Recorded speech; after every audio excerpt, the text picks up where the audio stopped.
What's up, guys? It's me. I'm back. It's King Andrew. What am I? I'm a former school teacher. I am a voice actor. I'm an ARAM enthusiast, and I've been a video game caster since 2013. Let's go. So I've already cast one series tonight. We just wrapped up our heroic division match between Wrong is Never Wrong and Rodney's Imaginary Friends. Didn't actually go how I thought it would. I was personally actually looking at a probable 2-0 between for Rodney's Imaginary Friends as the heroic division veterans against the heroic division first timers of Wrong is Never Wrong. But in the end, the only person who was wrong was King Andrew.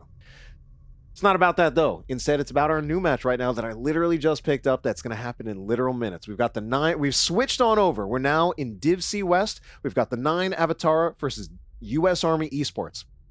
So we've gone in a very different direction, a little bit down the division list. And but hopefully it'll be another great match. I was able to just very quickly take a look and set up the maps as we do see right here. 9 Avatara did get the map pick. They did ban out Sky Temple and Tomb of the Spider Queen. US Army Esports banned out Cursed Hollow and Volskaya Foundry. So it is going to be, of course, 9 Avatara. They did get the map pick, and they did pick Garden of Terror as the first map of this series. We're waiting in a lobby. While we are waiting for them, we're going to take a look at the standings. Just kidding. Just kidding. There it is. No, I'm not kidding. Obviously, there's not that much to see in the standings just yet, as most matches have not been played. But a few have. And what I really just want to do here is take a look at the landscape of Div C West this season. We've got returning teams. We've got brand new teams. Of course, these days, whenever there's a new team, it's usually just players who, you know, whatever team they were on previously did not continue on, and they formed a new team with other people. But a lot of returning teams this season. In fact, most, you know what, actually? Not a, I kind of just like talk bullshit for a while. When I look at all of these teams, not a single one of them is actually a brand new team this season. Every single one of them has played in NGS before. Of course, you know, they might have some different members of their teams. Could have been some roster changes, but every single one of these teams is a team that has played in NGS before. Some of them have taken seasons off, particular Animaniacs. Did not play last season, but they have played in previous seasons. But many of in fact, we've got quite a few teams that have been around for a long time. US Army Esports, one of the teams that we're going to be seeing tonight, is one of them. Can't Counterpick Stupid, Cats on My Keyboard, Roll One Esports, Clouded Minds. All of those are teams that have been around multiple seasons. Some of them, you know, have been playing NGS since before I was born. They've been around so long. But some of these teams have already played, of course. In particular, Seb already played Clouded Minds. And it's interesting because Seb is a team that I was personally looking at as potential favorite for this division. They actually lost their round 1 matchup against Clouded Minds. One of the few matches that has already happened. So things are, you know, they're not going to be quite as favored as I thought. And things are probably going to be a little bit more interesting. 9 Avatara is a team that they have played in NGS before. I don't remember what season. Unfortunately, in between the matches between Heroic and in between setting up the matches between Heroic and Div C West, I didn't have a whole lot of time. Didn't do a whole lot of research. Really, just jumped into it. Made sure I had the maps up. So I'm mostly just going based on memory. So when we're just looking at the teams, what will probably be a little bit more interesting is, you know, since all of these are teams that have played in NGS before, probably the bigger question mark is which teams are transplants from other division. So some of those are Cosmos in particular, coming from Div D. We have another Div D transplant in not Roll One Esports, but Rolling Thunder, mixing up my role names. Rolling Thunder also coming from Div D. Did both of those teams doing very well in Div D, so justifying their movement up a division. But our match tonight, I gotta be honest, I don't know a whole lot about 9 Avatara. I do know a little bit about US Army Esports, so we're really just going to be learning as we go today. And our first map is going to be Garden of Terror. So at this point, I'm ready. I think we are waiting for some people to be ready. Yeah, it's NGS Season 17. I'm doing a doubleheader tonight. Wore myself out a little bit with that Heroic Division match, and it was an incredible match. We had a banger for the Heroic Division match. Of course, it started very early. It was a 5 o'clock game. 5 o'clock, of course, I'm talking Pacific time because that is the only time zone. If you missed it, you probably do actually want to check it out on the VOD because it actually was super sick. Of course, Heroic Division, the top division, so the highest level of play currently in North American HOTS. But it was also just a fantastic series. 3-game series, super back and forth, crazy team fights, crazy plays. And, you know, that's as much as I can hype it up before we finally get into this draft, because hopefully this next series will be just as hype. Let's get into our draft for game number 1 of the 9 Avatara versus U.S. Army Esports. So I know, again, not a whole lot about... Certainly, I know almost nothing about the 9 Avatara. I've played against Maharba before. I think I've played against Genghis Khan too.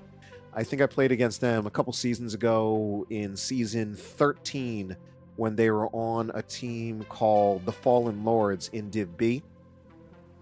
And I think Shabar was there too, actually. So I'm kind of seeing the patterns and starting to remember these players. I think both of these players are also... And in fact, I think the 3 players that I just said might be in a clip in one of my highlight reels that plays in my stream starting scene. But anyway, Stitch is going to be banned out. I do think this is actually a very strong matchup for Stitches. I wanted to talk in the last series about how strong Stitches is on Towers of Doom because he got banned out on Towers of Doom. I think this is also a pretty strong map for Stitches because it is a map with channel-based objectives. So I think, generally speaking, channel-based objectives really facilitate Stitches a lot more than point control objectives, because in order to channel the objective, you have to stand still for some number of seconds. I don't know what the exact number is, and that really makes it easy for Stitches to land his hook. And when you're on the opponent side of that, you start to get really scared about channeling the objective when you know a hook could be coming. And you might try to cover all the angles with your tanks, your solo laners, but then you also have to worry, like, if they get hooked, that could be a problem too. They might go down. But you know what? I guess we don't have too much time to talk too much about Stitches because he's not going to be in this game. We'll see if he shows up in other games. Again, I do think he's very strong on this map. Garrosh and Johanna also going to be banned out, so we do have a little bit of a tank choke. So tanks are going to be very limited. But the first pick is going to go on to Anduin by that one guy. That one guy, Sonya Vala, coming out from the 9 Avatara. And this is where things might look a little... Definitely... You know, we're going down to Div C after just having a Heroic Division match. And this is where things are definitely looking a little bit different. We're having a Sonya in that 1-2 rotation. Not really something you would see in Heroic Division. Definitely more common in Div C, where Sonya is... Not that she's a bad hero, but at higher levels of play, she definitely is like kind of a power level below heroes like Dahaka, Hogger, Blaze. But of course, Leap is just a very powerful engage tool. And it is something that can be highly effective if you are coordinated with your team. Meanwhile, speaking of Dahaka, will be picked up by Fracture. Did also see the Greymane ban, which is specifically a target ban onto Fracture. It is a hero that he loves, which I think is great. Greymane is one of my absolute favorite heroes in the game, so I love to see fellow Greymane lovers. I don't personally think that he usually warrants a ban unless you're just really, really scared of that player, which perhaps they are. So the Diablo banned out as well. You know, it actually, in some ways, from my perspective, does surprise me a little bit to see him banned out, mostly because if he didn't, with how many tanks were banned in the initial ban phase, I really would have expected to see him picked up so that he didn't just fall to the wayside, because he is such an incredible hero. Meanwhile, talk about incredible heroes. Hogger and Lucio, really strong rotation. Kind of actually surprised to see those heroes, especially the Hogger, to fall that low, to not be banned out, to not be taken that early. That is a hero that definitely I see as being a very, very high priority. Ace Boogie going to be on the Anubarak, and it's going to be Surefire on the Falstad.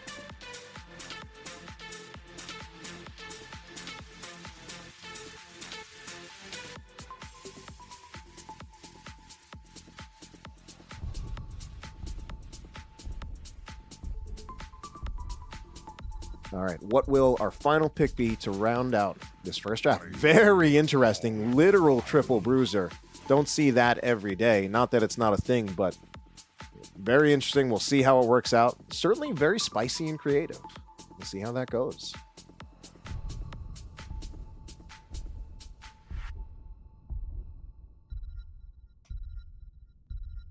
And that will be our draft for game number 1 of the 9 Avatara versus U.S. Army Esports.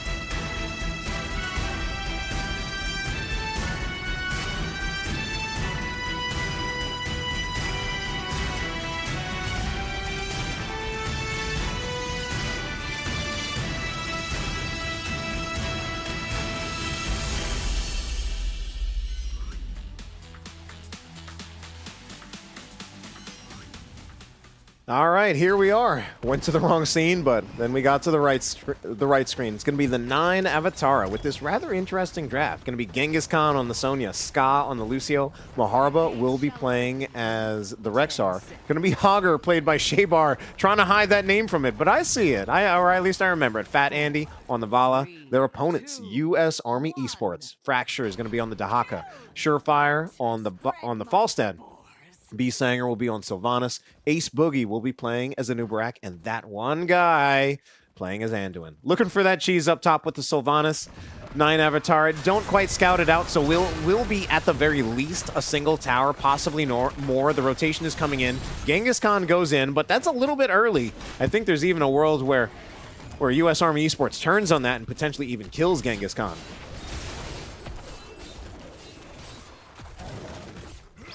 So let's talk about these drafts, because I think that it really is the most interesting thing we see out of this game so far. Not that much has happened in the game yet that could otherwise compete with how interesting the draft is. But literal triple bruiser, I feel like you don't see that actually that often. Because a lot of times when people say triple bruiser, what they really mean is triple frontline. And you'll see an actual main tank alongside 2 bruisers. But this is literal triple bruiser. No actual main tank. All of those frontliners. Speaking of one of those frontliners going down from Shebar, getting tongued in by Dahaka. All of these frontliners come from the bruiser category. And this has specific applications on this map. It means you kind of have 3 characters that are strong at taking the camps, which is definitely the advantage that the 9 Avatara draft has over U.S. Army Esports. 3 strong camp-taking heroes, 3 effectively solo laners that are good for clearing when your enemy has camps, and also just good for surviving in lane, unless you get tongued into the towers, in which case you're not quite as good. But yeah, so we see that focus on the camps coming out of the 9 Avatara with the draft that they have. Whereas the camp take from U.S. Army Esports, a little bit more on the slower side, since they don't really, in fact, I would say they don't have any one hero that is as good as any of the 3 camp heroes individually that the 9 Avatara have. Basically, Sonya, Hogger, Rexar, all good on camps, kind of just by virtue of being bruisers. And I think even as far as bruisers go, Dahaka is a little bit worse than the other ones I just mentioned. You know what he's good at, though? Finding those stuns. Does manage to get the engage onto Genghis Khan. Does chunk him down to half his health. Maybe if there was the Anduin there, also with the root follow-up, they could have made more happen, but doesn't quite happen. So yeah, we're seeing the camp pressure being generally in favor of the 9 Avatara, and I think that is a result of their draft. Whereas U.S. Army Esports, not as much camp clear on their team, but they have the Sylvanas, so when they get a camp, they're going to try to make things happen. Unfortunately, B. Sanger just kind of left out to dry, and we are also not even a contest over the objective. First camp, first seed that I didn't even look at, picked up by the 9 Avatara. Some interesting things happening in this game. And man, we are just going to see this bruiser camp push completely unopposed for the moment. And Shebar is even going for a steal. I wonder if this is truly worth it. Like, I wonder if it might actually be more value to Shebar to push alongside the bruiser and to get as much value as possible. Especially, you know, there's the question of, does he even get this? But they don't see it. They don't sniff it out. Oh, now they know. B. Sanger knows, but I don't think there's enough help for him to get this, but they might get engaged on from behind as Ace Bookie comes in, not in time to take the camp back. Lucio, as it turns out, is a very fast hero, but Vala is the one who gets left behind. Shaybar on the Hogger, and Ska playing Lucio will just get out of there courtesy of the strong mobility of their characters. Unfortunately, Vala does just eat a stun there, and does just go down. Gather the seed, heroes, quickly. So the macro, oh, Shaybar unfortunately getting caught out again. The macro for sure is definitely better on the side of the 9 Avatara, as it looks like although they lost Shaybar, they might still be contesting this objective. But we are going to see the burrow in come from Fracture. Getting a little bit low on health. He might even risk going down. Does just barely manage to activate the essence and burrow in time. Trying to get the speed from going into the bush. And he will be okay, but it was looking kind of close. And they've actually had enough time that Vala is alive again. Surefire looking really low.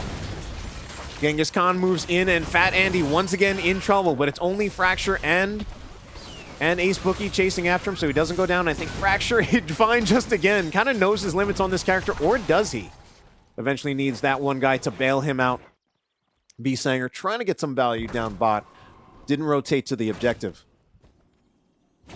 Now, where I think this draft from the 9 Avatara, obviously I've talked about kind of what are the strengths of it. Of course, there have to be some weaknesses to it as well. And, you know, what is the disadvantage of not having an actual main tank?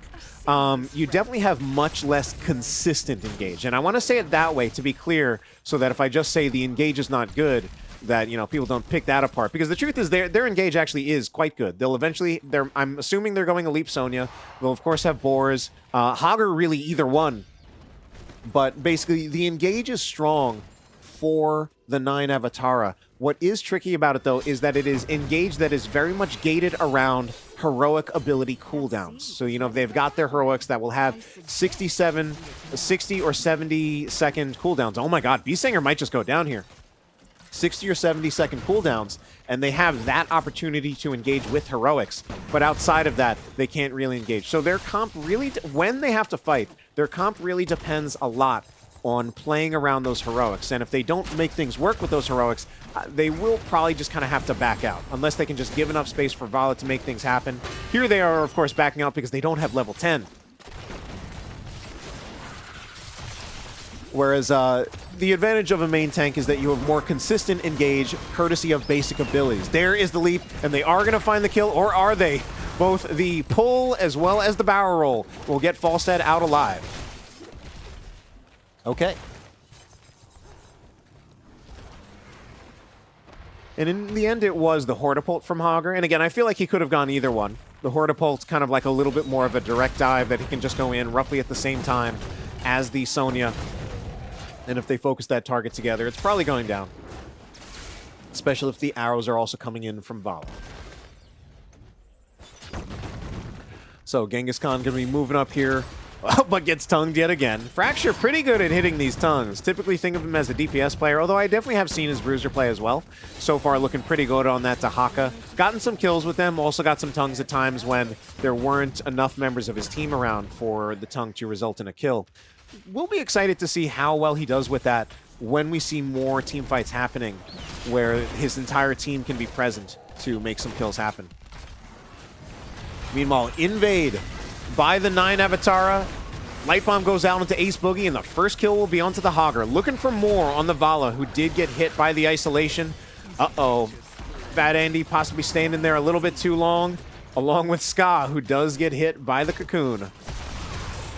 Does get gusted away, possibly a little bit of anti-synergy. Nope, actually works out just fine, and there will be Ska going down as well. Pretty critical for U.S. Army Esports, as they won't be facing down the Garden Weave... What are they? The Garden Weavers? Is this Tomb of the Garden Curse? The Garden Terrors.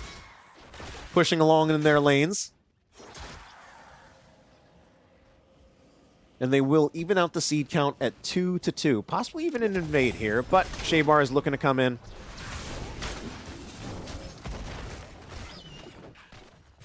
Misha will stun out Fracture, but not enough for it to really matter at this point. And Genghis Khan actually just getting this for free.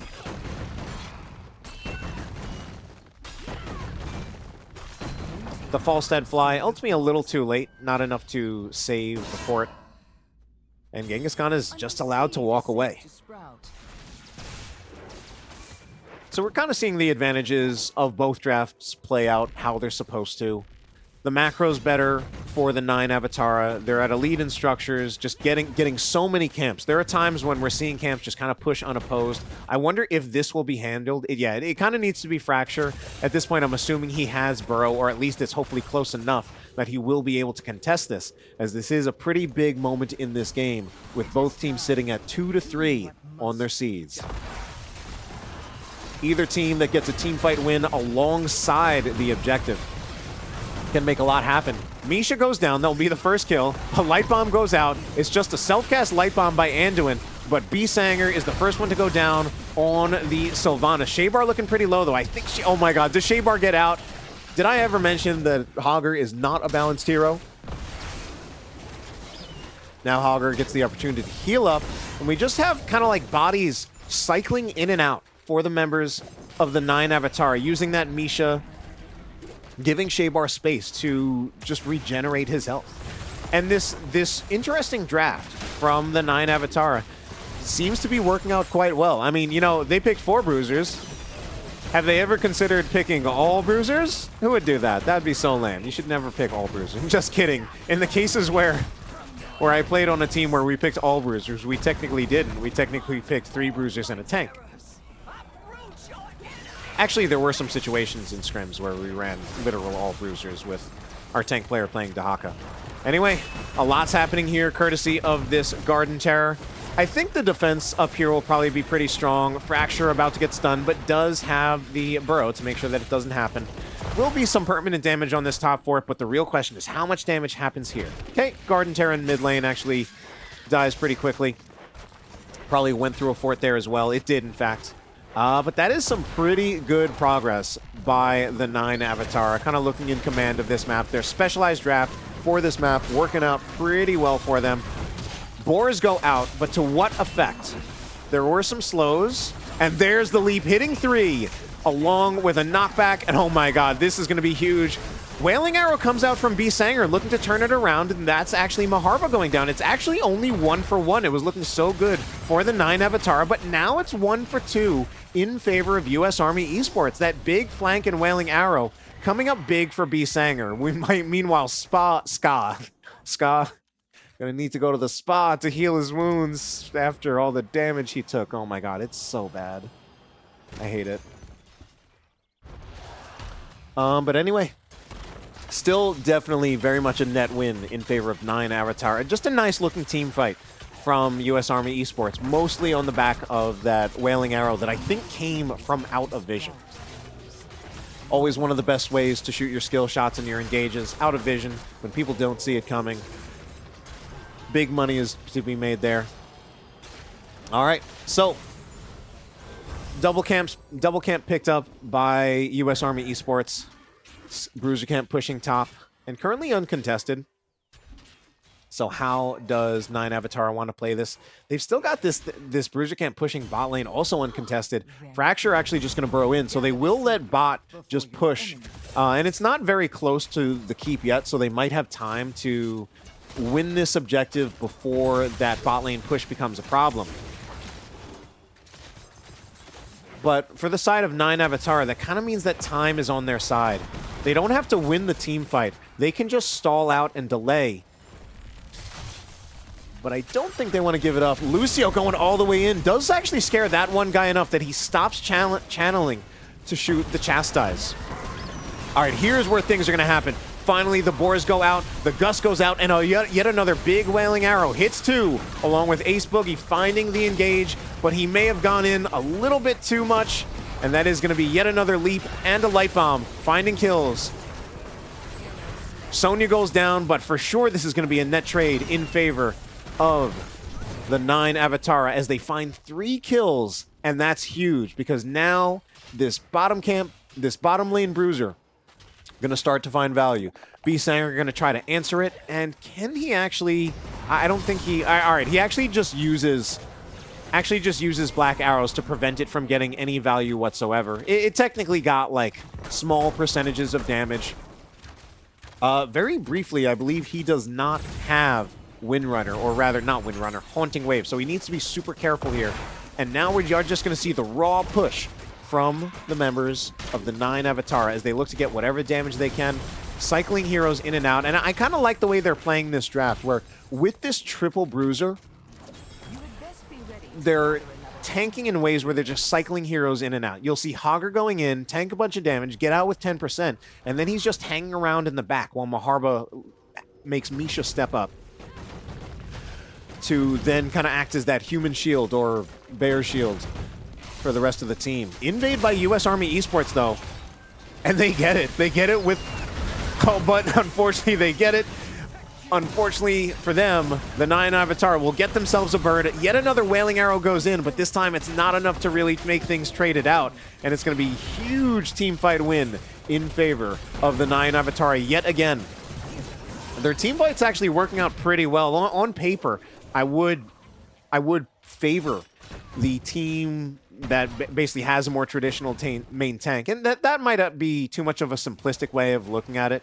Might have to look at it in more detail, but you know, I do like the draft for US Army Esports in part for its team fight potential. But the team fight potential for the 9 Avatara, certainly no slouch on their parts. They've been making good use of their Sonya Leap, often hitting 2, 3, occasionally even 4 heroes with it. I actually don't know for sure if they did hit 4 heroes, but they definitely hit 3. Either way, the leaps have been big. Some would even say big, and some would not. So yeah, it's a huge lead for the 9 Avatara at this point. And this is also something that is kind of specific to this map. If a team runs a strategy like this on this map and can run it, then it tends to be something that's pretty strong for them. And I would almost venture to say that I think Garden of Terror should probably just be a map that should just be banned against the 9 Avatara by every team for the rest of the season, if they can do stuff like this.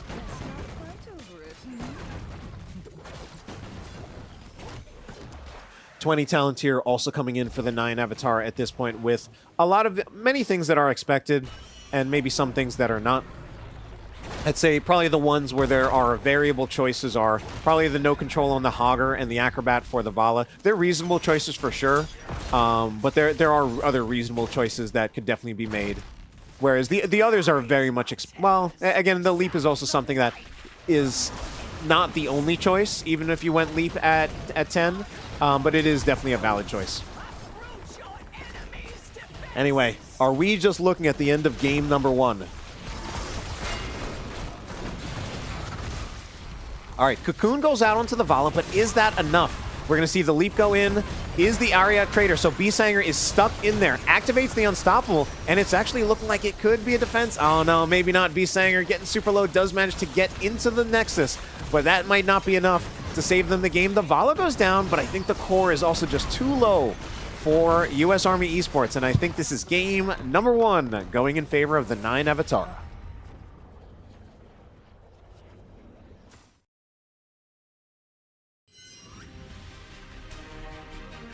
All right, so they went with basically kind of the Garden of Terror cheese. Garden of Terror really facilitates those, basically these multiple bruiser drafts. I would say, personally, in my opinion, that they work better on Garden of Terror, better than they work on any other map in the game. There are definitely some other maps where you can make it work, especially if it's, you know, triple bruiser or triple frontline and not actually doing all 4.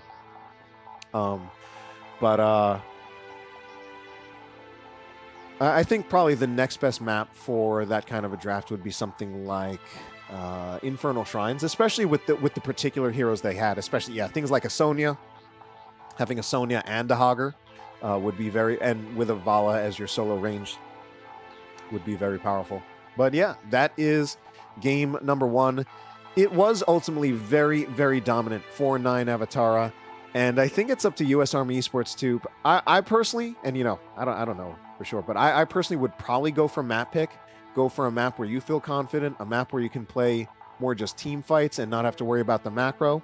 Although that's not to say that the team fights were all going in their favor. Definitely a lot of the team fights were played out very well by 9 Avatara. But basically, take them to a map where they can't do this.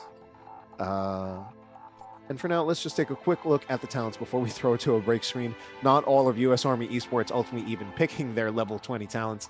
Didn't quite have time. Also, just even by the time they had it, probably didn't matter too much. And nothing really stands out to me as particularly insane or unexpected here. There are definitely things, things that are different what I would do, but everything looks pretty reasonable. All right, so soon we'll be going to game number 2. Don't go anywhere. Going to take a quick break, and then we'll get into game number 2.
What's up, guys? Before we get into game number 2 between the 9 Avatara and US Army Esports, I wanted to show off my new emote collection that I made for this season, something I worked on over the off-season. It's a lot harder to make this stuff than it looks, but I'm very proud of what I ultimately came out with, starting with your King Champs and your King Gasms, and really, those are the only 2 you'll ever need, so give those a try. I do have a subscriber tier, which, of course, starts out with literally the first same emote of the follower tier, just literally a mirrored inverted image. The grift is real, but either way, check it out. And we'll also take a quick look at the map screen as we do know where we are going to be going for game number 2 of this series. All right, so game number 2, it's going to be Towers of Doom. Yet again. And when I say yet again, what I'm referring to is that this is actually my second series of the night. I did cast a Heroic Division match earlier. It was an incredibly sick series. If you didn't see it, check out the VODs when it's up eventually. Hopefully this series will be just as sick. And what we see is Towers of Doom for the second map and picked by US Army Esports, which I think is exactly what needed to happen. I think they needed to pick map, and I think it needed to be something like this, where we're not going to see basically where it's like, I mean, technically, yes, could you do like triple frontline? Yes, but not to the same effect that you could do it on Garden of Terror. So let's get into that draft. Yeah, I mean, triple frontline would absolutely be viable on Towers of Doom, but it would not be to the same effect that it would be on a map like Garden of Terror. Because on Garden of Terror, you're really using the triple frontline, and especially when it's literal triple bruiser and not just 2 bruisers and 1 tank, to get a macro advantage with your superior wave clear. And actually, I mean, the wave clear from Falstead and Sylvanas is pretty good, but especially with superior camp clear. Whereas on this map, if you're going to pick triple frontline, usually your second frontline is just someone who's actually good in the 4-man and good at fighting in the 4-man. Something like an Imperious, in some cases a Malthael. But let's just move on to this game. Garrosh going to be banned out, as that is something that was banned out in the first game. And I think I remember, I think it's Genghis Khan who plays Lavala, or rather the Garrosh. And I think in the past I have played against his Garrosh. I think there might even... No, wait, never mind. The Johanna's going to be banned out as well. So we're starting to see a little bit of a tank choke. So 2 of the games taken out of the picture. And I highlight this as something in part because there are relatively few tanks in this game compared to other hero classes. I'd say healers and tanks might actually be somewhat even. I do personally feel that when it comes to healers, the drop-off on like how good the healers are is not as big as the drop-off from tanks for how good tanks are. Just my personal opinion. Ska going to be reprising his role on the Lucio, so that is allowed to go through. One thing we need to see, though, or need to observe, is the fact that we have almost a totally different lineup for the members of the 9 Avatara. 3 members are out. Fat Andy is out. Shaybar is out. And one other person is out that I think I already missed because I was Fat Andy, Shaybar, or maybe I'm just trolling this and maybe it's only 2 people who are out. yeah. Fat Andy and Shaybar are out. Peanut Butter and Gecko are in. You know what else is in? The Dwarf. Muradin, going to be played by Genghis Khan, and Gecko picking up the Li Ming. So our secondary ban phase. Yeah, that Greymane just pretty consistently banned out against Fracture. And again, that's a hero that I personally don't feel is usually ban-worthy, especially in the 1-2. But it's just something Fracture has really gotten people's respect for his play on that hero.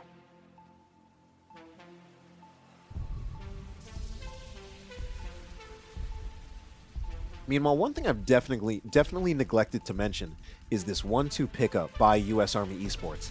Diablo, Hanzo. Classic combo, you can do the APOC into the Dragon Arrow, or technically you do it the other way around, the Dragon Arrow into the APOC. And this is a really strong, mean-looking draft that is coming out of US Army Esports. Does really feel like it's really going kind of all in on the team fight.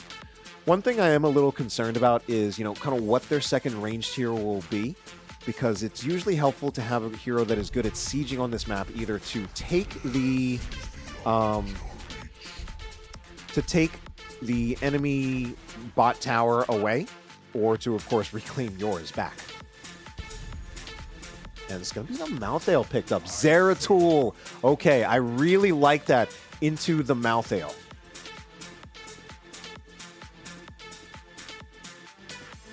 I think that is a really big pickup. Malthael is really good at double soaking on this map, but he's also incredibly vulnerable to gankers. And it's kind of something where when you get into higher divisions, just kind of raw picking Malthael on this map tends to be less of a thing because of precisely that risk that I just talked about.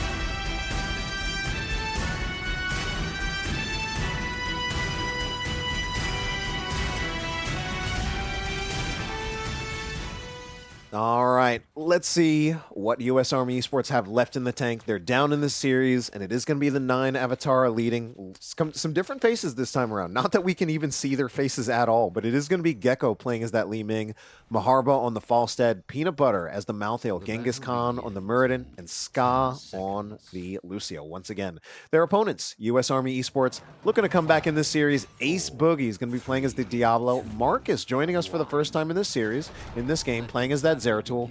B. Sanger will be playing as Hanzo this time, Fracture on the Blaze, and it's going to be that one guy playing as the Brightwing.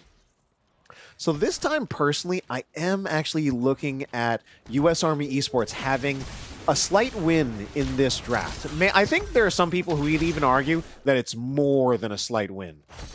I think the Zeratul last pick is actually very powerful.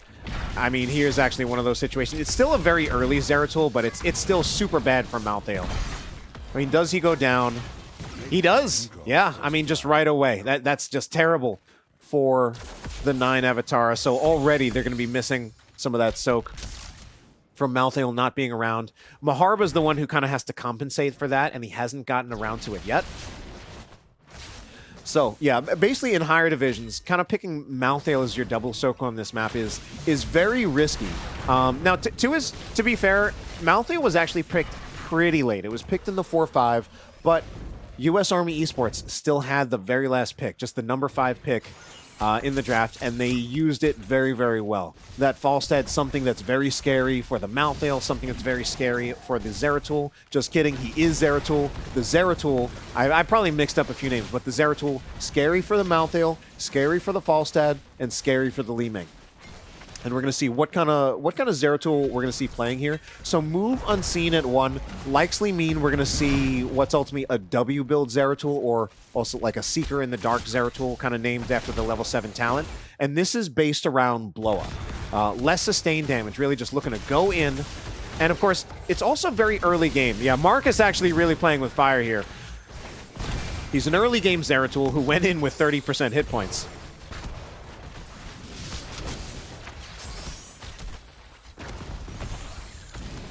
Zeratul is one of the latest of late game heroes. He is like, compared to any hero that you might think of as late game, is probably not as bad as Zeratul is in the early game. Like, he really is super bad in the early game and really relies on some specific power spikes at multiple levels. Level 7 is kind of like the bare minimum that Zeratul needs to be functional. But he also relies heavily on levels 10 and level 16. And I forget if level 13 is really... Level 13 is not as important, but it definitely is still. He just relies on talents in general. And of course, level 20 is very powerful as well. 16 is usually when Zeratul is considered to be online, though. Yep, he's going to do that again. Yep. And life is just going to be super hard for Peanut Butter for much of this game.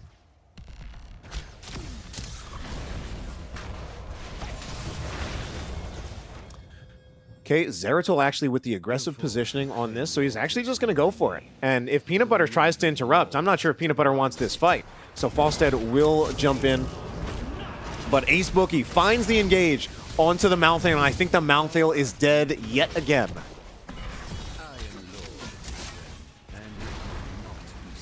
Now, US Army Esports find the kill. Marcus, did he stay in too long?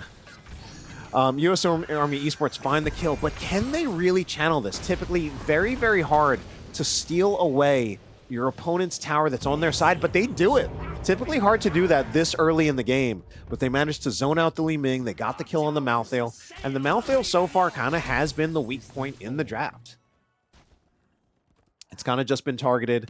And as the game goes on longer, it will also become very, very hard for both Li Ming and Falstad when we see Marcus get more of those talents.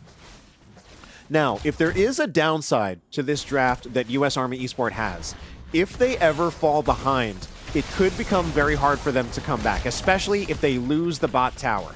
The reason being is that between Hanzo and Zeratul, it's very, very hard to siege back into a tower that you don't have. Now, ideally, the reason why I would still say their draft is favored is that if they play their draft correctly, that just shouldn't happen. They should just stay ahead for the game, just constantly get ganks on Malthael, find picks onto Li Ming as well as Falstad. Because as this Zeratul talent's up, as I just keep on talking about nothing but the Zeratul, he will just like start making life incredibly hard for those backliners. Let's talk about someone else. Who else can we talk about? I don't even know. Anyway, Fracture. We'll talk about Fracture. We'll talk about his contributions, getting that big stun onto Peanut Butter. I think Peanut Butter makes it out alive out here. And Marcus has been really good about making sure that he can get out, even when it seems like he's in really low. That might just be enough of an engage. Oh no, Marcus, I think he does go down here this time. Trying to save him, just kidding. He does have the teleport that he needs. But will that one guy get out? It is a level 8 Brightwing, so no blink heal just yet. Marcus actually, once again, threatened. Peanut Butter did have a Reaper's Mark on him. Yeah, Gecko looking for that kill, trying to see if he can find Marcus, being a little undisciplined. But he gets out of there. Marcus so far, kind of the star of this game.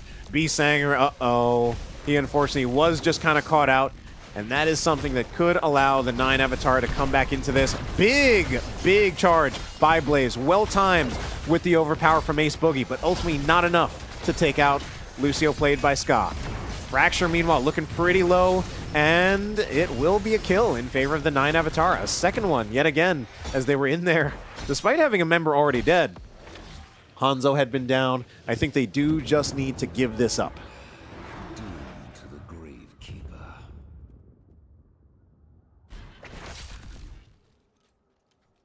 So as we look around, nothing else looks... I'm trying to look for anything else that might be interesting. Certainly talent-wise, again, a lot of things actually looking pretty reasonable. Blaze preferring to go with suppressive fire this game. Obviously, huge value if it ever clips Li Ming. And not bad value against the Falstad, although Falstad did go for...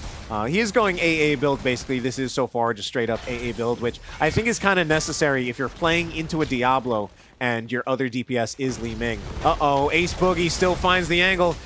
Scott was trying to deny it, and the big follow-up from Marcus. Marcus also managing to juke out the Hinterland Blast. I was not expecting that. Genghis Khan, can he get out of here? He is just being chased down. Marcus playing beautifully. I mean, there's a part of me that wants to stop talking about him because I've already talked about him just so much, but he is playing that really impactful hero in this game, and he has just been playing it really well, going in at times when he's got not much health, but finding ways to contribute as much as possible instead of just kind of leaving because he doesn't have many resources to work with. Using whatever resources he has and using them very, very well. Okay, Marcus, meanwhile, once again, let's stop talking about Marcus. Let's go down bot. Well, what's B. Sanger doing? What's Ace Boogie doing? Maharba going in for B. Sanger, but B. Sanger does manage to use his natural agility. We'll get out of there. U.S. Army Esports kind of chunked out, but ultimately okay. 9 Avatara do have the better positioning. Ska not channeling just yet. Starting to channel. I don't think B-Sanger can get forward enough, so he's going to commit the Dragon Arrow. Ooh, but no follow-up from the Diablo. At least not immediately, and Ska is able to get out. Boogie was kind of stuffed out there by, I don't even remember who, but he basically, someone was peeling Ace Boogie away, but Ace Boogie still going back in. Fracture does not have the bunker, and he will be the first to go down. So, 9 Avatara fighting back. They get the Brightwing, and that will be yet another kill for the 9 Avatara. Will they make it 3? I don't think so. Genghis Khan is going to be just fine, ultimately. So certainly a much better showing in this game, too. Ooh, is that enough? It is! Well played by Peanut Butter. He's kind of been bullied for much of this game, but he answers back.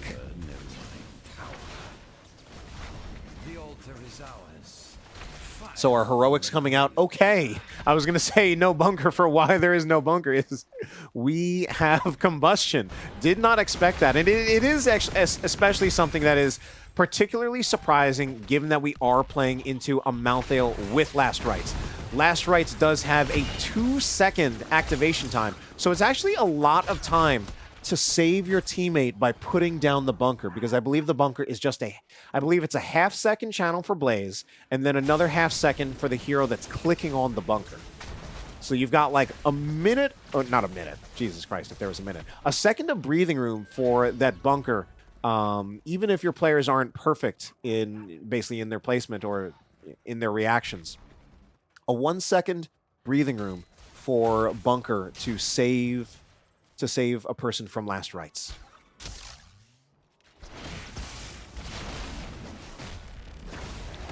So, regardless, that will not happen for the rest of the game. Dragon Arrow comes in, but some cleanses coming out from Lucio, as Gecko is not able to escape the Lightning Breath from Ace Boogie. So they will find that first kill. Ace Boogie looking for more. Ska doesn't have a lot of health to work with. I think Maharba and Ska just kind of need to get out. Oh no, Maharba went in too far. I think it might be too far, and Marcus probably, can he finish this off? Does not finish it off, but instead they might find Muradin. Nope, he's got to jump out too. Either way, their health bars are almost non-existent on the side of the 9 Avatara.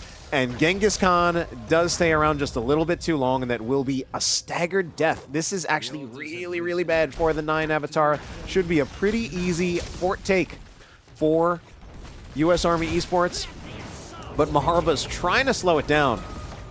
While Marcus probably just looking to tap back here to harass the members of the 9 Avatara even more. Yeah, the level 13 is definitely not one of the critical ones for Zeratul. Of course, you know, you'll take every talent that you can get. Does make Zeratul a little bit tankier. And whatever damage goes into him, obviously some amount of it's going to be fake. And he's looking for Peanut Butter yet again. Peanut Butter, kind of scared, kind of learning, I think. And he goes for that safe, kind of like went really, really cautiously and actually kind of baited Marcus into moving. Because that actually gives the 9 Avatara time to just be 4v3 bot lane.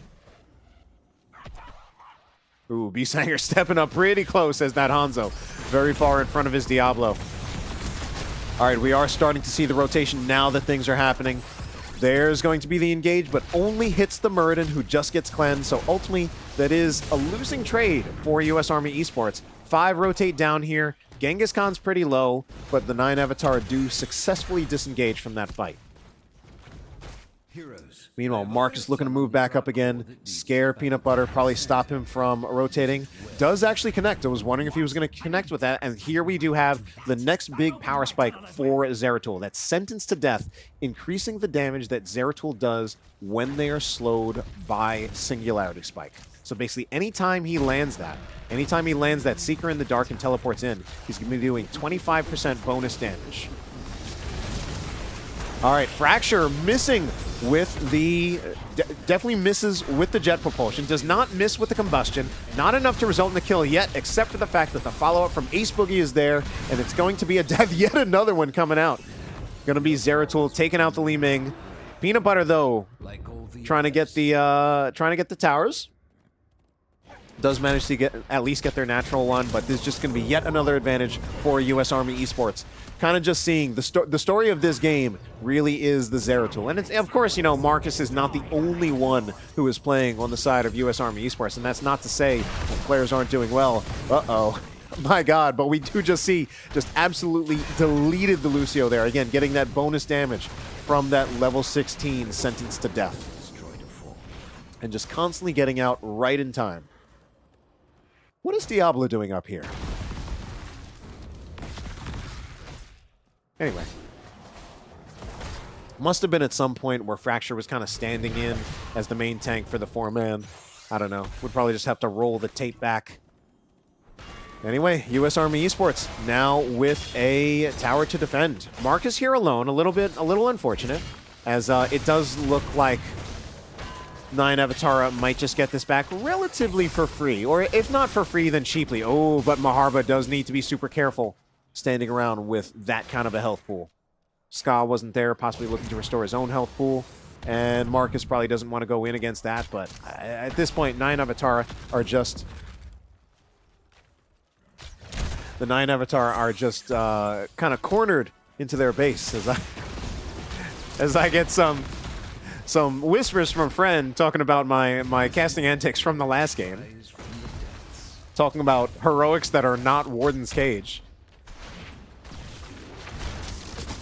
Anyway, B-Sanger. Oh no, what happened? Oh, that is super rough. Hey, does he get out alive? No, he doesn't. Yeah, that's super unfortunate for US Army Esports. B-Sanger just kind of got caught there staying way too long. Does get punished for it, and it's going to be especially unfortunate if Ace Boogie also pays for his sins. But he is Diablo, not a balanced hero either. And they will get out, but... Uh-oh, Marcus, and you know, I played him up to be the hero all game, but he wasn't invulnerable, and he does go down as well. So, US Army Esports faltering a little bit in this mid to late game. Genghis Khan goes out. Genghis Khan has actually low-key been playing very well this game. Kind of knowing his limits on the hero. I think what's really important is that a lot of times he has been successfully escaping with Dwarf Toss, which might sound easy, you know, you just press the E button when you're low on health, but when you're against a Diablo, a Brightwing, a Hanzo, and a Blaze, there's a lot of potential for that Dwarf Toss to get interrupted. So probably just good discipline by Genghis Khan to not use it panicking at times when he might get punished for it, and then actually use it at times when he really needs it. 9 Avatar also looking to take this tower back, so US Army Esports kind of paying for their sins, particularly... no, never mind, let's not blame anyone. You know, it's a team game. They'll either lose as a team or they'll win as a team. But this is pretty rough because this is exactly the situation that the US Army Esports draft does not want to be in. They really don't want to be in a position of having to retake their bot tower.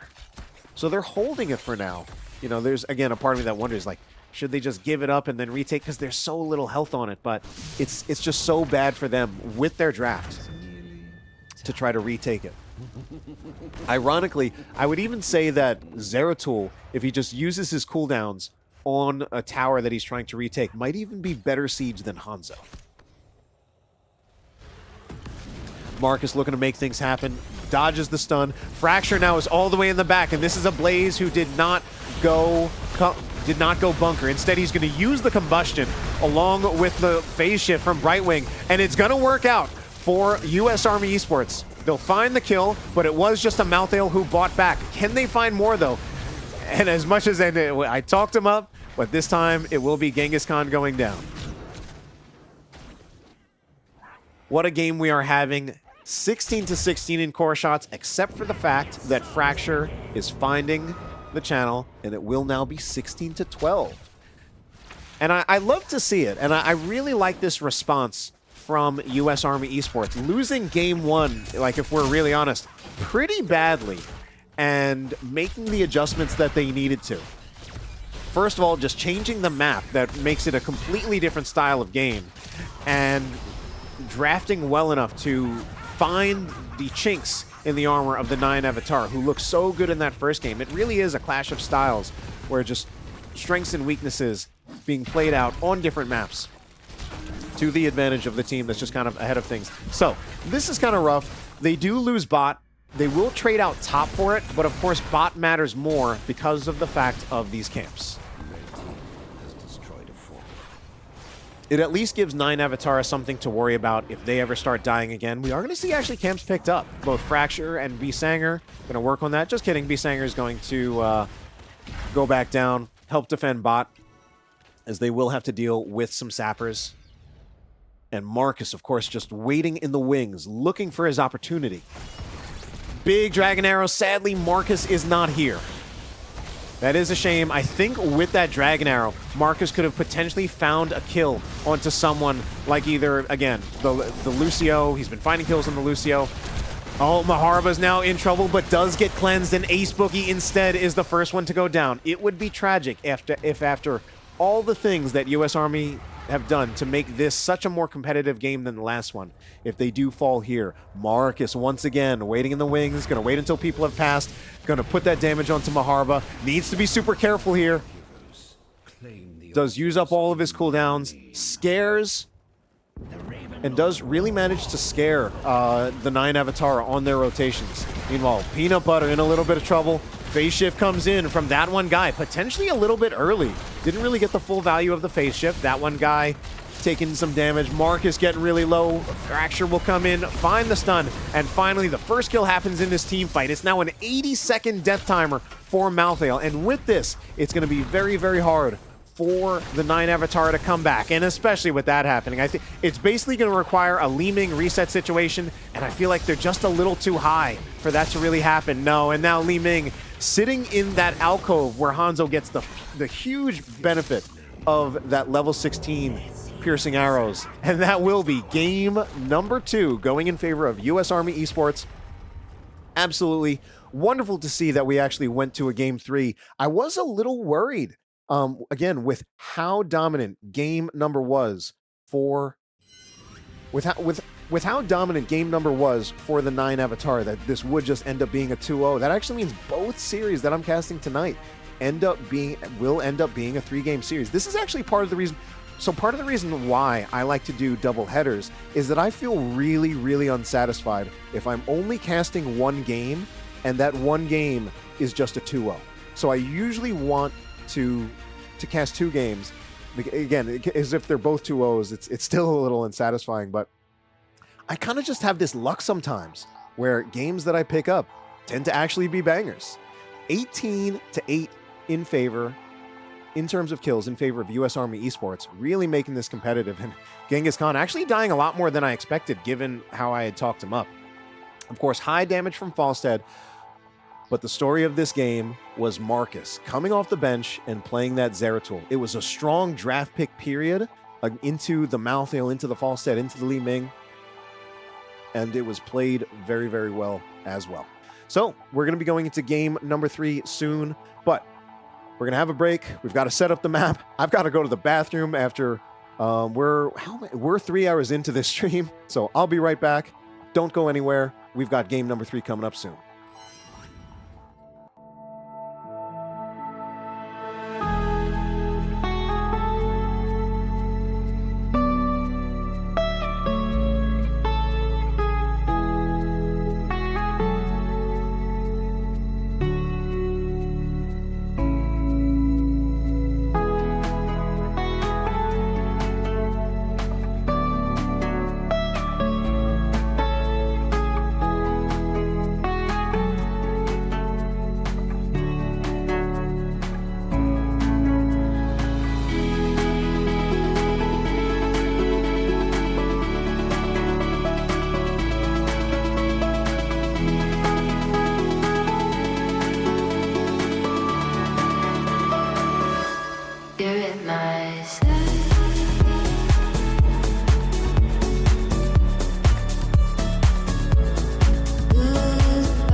What's up, guys? I'm back. It's me, King Andrew. Before I say anything else, I do want to thank some of the people in the chat. Thank Hunterlust for the raid. Thank to Mr. Injamora.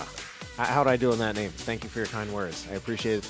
I'm King Andrew. I'm a former school teacher. I'm a voice actor. I'm an ARAM enthusiast, and I've been a video game caster since 2013. We've got Div C West here. We had the Heroic Division earlier. We had Wrong is Never Wrong versus Rodney's Imaginary Friends. That was a 2-1 in favor of Wrong is Never Wrong. Not quite the way I was expecting it to go, but a 6 series nonetheless. And we've got another 6 series here between the 9 Avatara and US Army Esports going to the 3rd game. So I've got our 3rd map in. I'm in the lobby. Just going to show you real quick where we are. So for the 3rd game, we're going to Braxis Holdout. So Braxis Holdout, definitely not my favorite map to play, if I got to be honest. But what I'm liking about this here is that part of the story of this series has been map pick. 9 Avatara clearly came into this series with a plan with Garden of Terror. And again, that's like a pocket strategy that you can do on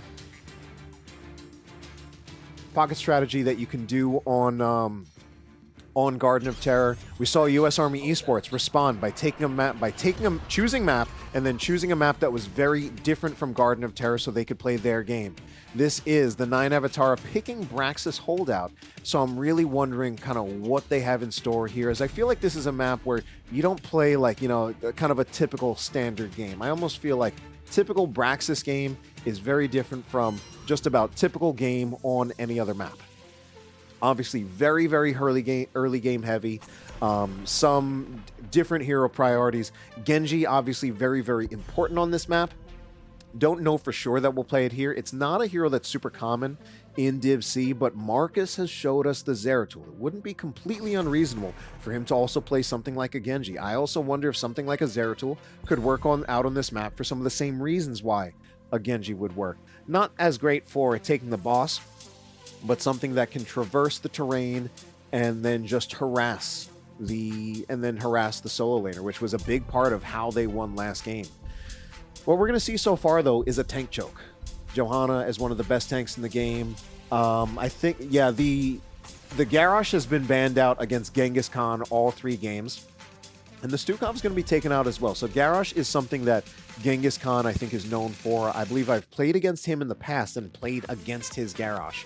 The Stukov, meanwhile, is a hero that I would say is quite good on this map. This is a map where you're sustained healing when you're trying to fight over basically the bottom beacon, not shrine, you know, mix up those words, but the bottom beacon. Your sustained healing is important.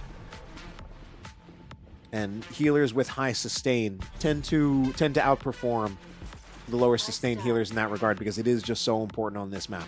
Anyway, interesting thing. So this map, we don't see the Greymane banned out. So at this point, I think we're probably not going to see it picked up. Of course, part of what we're seeing is the Greymane is typically Fracture's Greymane, but Fracture's been playing the solo lane this series, so, you know, not sure if we would see it. Anyway, also possible that other people play it, but Zul'jin Deckard, that is a 1-2 that I do not see every day. I mean, first of all, Zul'jin is very interesting in that he is a very, very late game hero, and this is a very, very early game map. This is not something that I would say is textbook. It is, of course, something that can still work out just if the team protects him and helps him to get to the late game.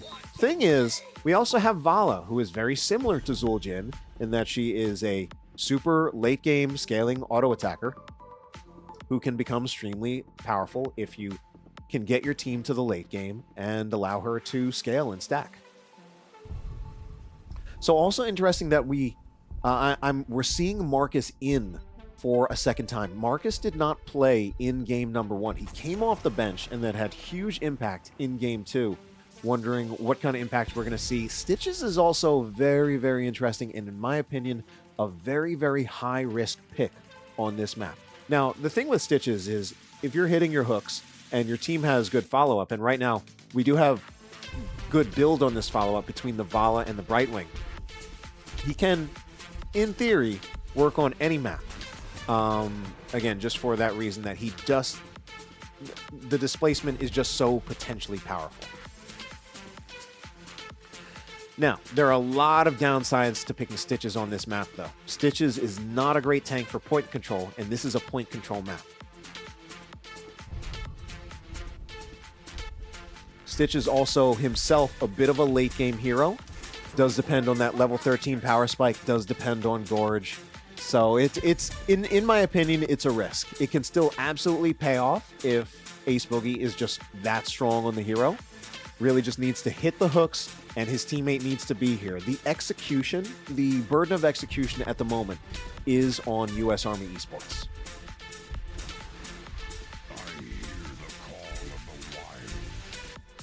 So this time it's going to be Fracture on the Rexar, and we're going to see Marcus go on the Zeratul yet again. We actually haven't seen our solo lane pick, and this time it's weird because Maharba, they've kind of been switching around roles and also switching around players, as we don't even have the exact same players from last game. But what is Gecko going to take? It's going to be the Artanis. So the Artanis, not something that is as squishy as the Malthael, so has a little bit more chance to stay alive even when it is getting rotated on. Unfortunately, does not have much in the way of escapes.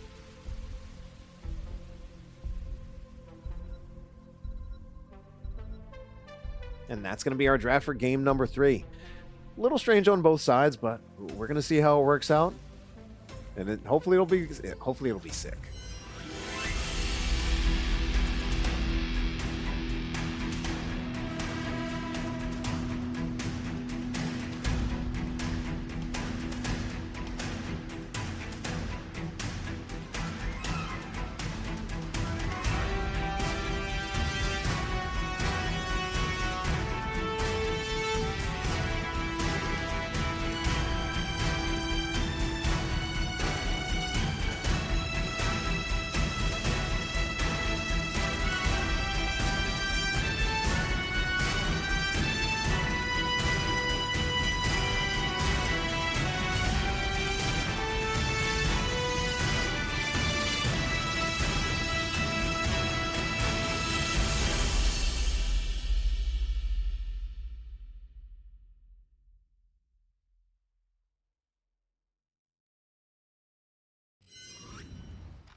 Game number 3, or for me, it's game number 6 of the night. But game number 3 in my second series cast of the night, it's going to be the 9 Avatara. Genghis Khan going to be on the Muradin again. Maharba on the Tassadar this time. Ska will be on the Deckard. No longer playing the Lucio. Fat Andy on the Zul'jin.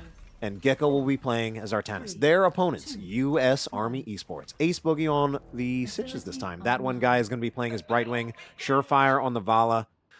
Marcus will be playing as Zeratul yet again. And Fracture as the Rexar. So, if I am completely honest, I'm not completely sold on either team's draft this game. If I had to pick which team I'm favoring based on draft alone, I would personally favor the 9 Avatara, mostly for the reason that their draft is a lot more forgiving than the draft for US Army Esports. They have a tank who's actually very good for that bot lane control. He is a tank that has great self-sustain. Very importantly, they have much, much better wave clear if they are facing down a Zerg wave because of the presence of the Zeratul. Just kidding, I meant the presence of the Tassadar. Just all Protoss apparently look the same to me. But yeah, Zul'jin apparently not lasting long in that team fight. What US Army Esports does have going for them is I would say their heroes individually are probably just kind of better than the heroes individually for the 9 Avatara. And I think if their player, it's burden of execution, as I said in the draft. Basically, if Stitches is hitting the hooks and the follow-up damage is coming from mainly Brightwing and Vala, and occasionally Zul'jin, not Zul'jin. Again, still no. Now I'm mixing up a different thing. But anyway, occasionally the Zeratul, mixing up my names that start with Z. Occasionally the Zeratul, and of course, Marcus also has other things he needs to do. Occasionally, he probably will be harassing Gecko. So, I do very much believe that US Army Esports is capable of winning this game, but it's the burden of execution is on them, and their draft is very, very unforgiving if they start falling behind. Also, just very interesting to see, you know, how much we see in terms of late-game heroes on this traditionally very early-game match, or map. The Vala, the Zul'jin, the Zeratul, as the 9 Avatar will reclaim this bot fort.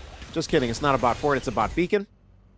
All right, here's Zeratul. Doesn't really come in from like a very stealthy angle. Doesn't come in from behind. Not sure if Gecko saw him. Is kind of just retreating out of there. So it does scare Gecko off. It does allow them to maintain control of this top beacon. Question is, though, how much value is the 9 Avatar going to get bot lane as they do start to put some damage into this bot front wall? Zeratul looking for... Yeah, the thing is, with the way the draft is, there's not actually, I think, much reason for him to just hang out here. With the way the draft is... Oh, man, Fat Andy having a lot of trouble, though. With the way the draft has been built for the 9 Avatara, they're realistically not having anybody rotate over. Realistically, they're just not having any hero rotate over to Artanis. They just don't have a hero that can do it. So their draft... And I guess now I'm uncovering a kind of a flaw in their draft. Their draft is very, very committed to winning the bot lane and thus the bot beacon, which is very unfortunate when you're not doing it. Unfortunately, 2 deaths, more deaths, and there it is. There is that rotation from Marcus. Finding that kill on Artanis. Tankier than a Malthael, but unfortunately not tanky enough. Just not enough that he can really do about it, especially because he's not a hero that escapes well. Maharba getting really, really close. I think just trying to find the auto attack damage. Oh, trying to hit the shock ray all the way to the Guardians in the back. Marcus, I'm really just surprised with how much times people are just walking up to each other. Ultimately, I can't... So much of that honestly felt rather illegal to me. I felt like somebody should have died there, especially with ranged heroes just really being right in the face of those melee heroes. The 9 Avatar do weather the storm, but... they are now behind almost a full level. So 4 kills to 0 in favor of US Army Esports. Marcus getting that scouting information. So I guess this is the important part of Marcus going over to the other side to just kind of get that scouting information to see what the other team is doing. Uh-oh, Gecko is just getting bullied, so... And, you know, more and more, I am starting to kind of uncover some of the weaknesses of this draft for the 9 Avatar. In particular, I'm kind of wondering what the Deckard is for. It is something that... You know, let's also take a look at the healing numbers. So, Deckard is actually out healing. No, just kidding. Not out... Jesus Christ, what does this even say? Okay, they're kind of toggling back and forth. It's weird. Anyway, we'll take a look at healing numbers after this fight. We'll just press the tab button, make things a little bit easier on me, as I apparently don't know how to use the observation thing for anything other than looking at talents. Marcus jumps back in, does not get punished.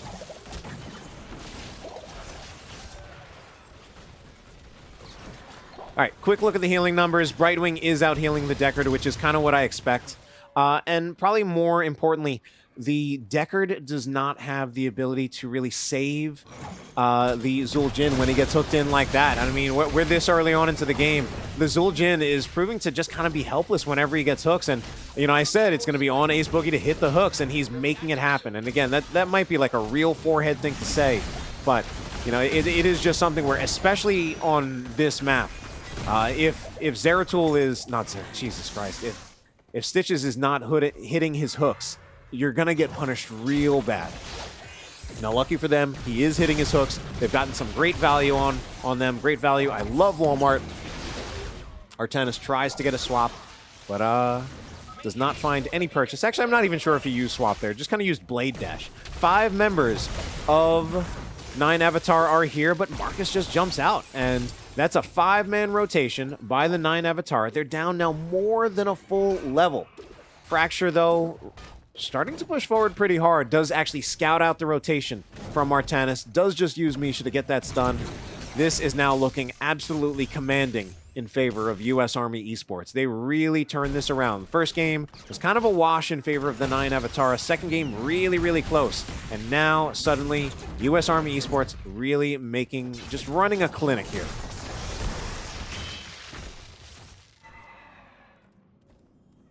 Tried to rotate on the Rexar, that is 9 Avatara. Gecko, now he is absolutely done. Committing the ult is 100% not worth it.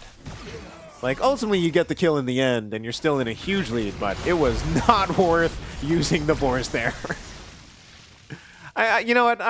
I would say I'm definitely guilty of times of committing an ult at a time when it definitely is not necessary, because I just want to make sure that we get the kill.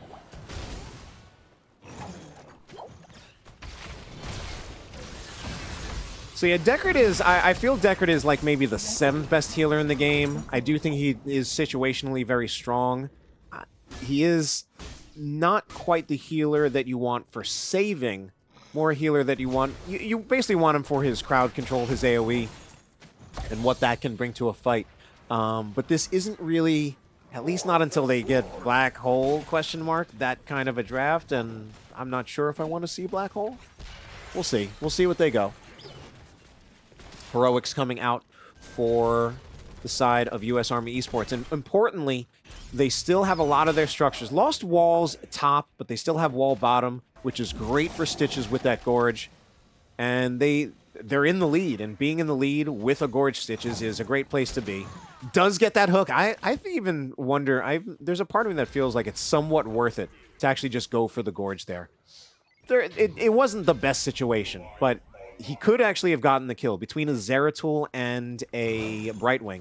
Basically, the Brightwing to prevent the Dwarf Toss, and the Zeratul to chase after, even if he jumps out. Anyway, Fracture might go down. He is going to get the Brightwing TP, but is that just going to kill both of them? Fracture trying to get out of there, and the Bear does keep Fracture alive, along with that one guy coming in at just the right time. I mean, this game, it's starting to really look like all U.S. Army Esports. Stun goes out onto Fracture, but just not enough there. Instead, the entire team, literally the entire team, is focusing Misha, just trying to get him off that point, or her. Misha is a lady. Just trying to get Misha off that point, just to stall out the beacon. Unfortunately, not enough again. Full Zerg wave. Does look like they're clearing it quite a bit.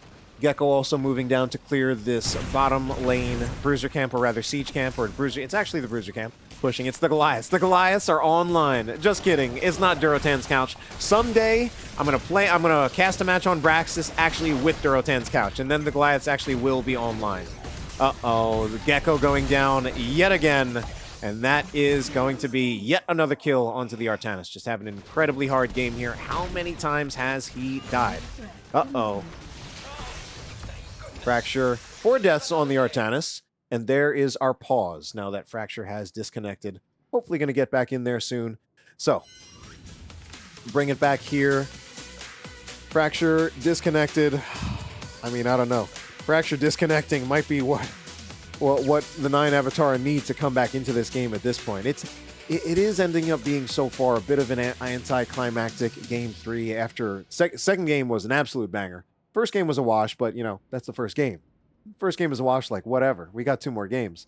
Well, actually, not always 2 more games, but in this case, we are up to the 3rd game, and I think more and more, you know, starting to see just the cracks in the armor are showing for the 9 Avatara draft. And I think there's still a lot of questionable things about the draft for U.S. Army Esports, but there's a lot of skill expression that comes between the Stitches and the Zeratul and the Vala, and they're making good on that skill expression. They're hitting the execution that they need to, just making life incredibly hard. And especially the draft picks that were, I think, probably the biggest question mark for there are a lot of question marks for that draft for the 9 Avatar. Zul'jin, Deckard in the 1-2.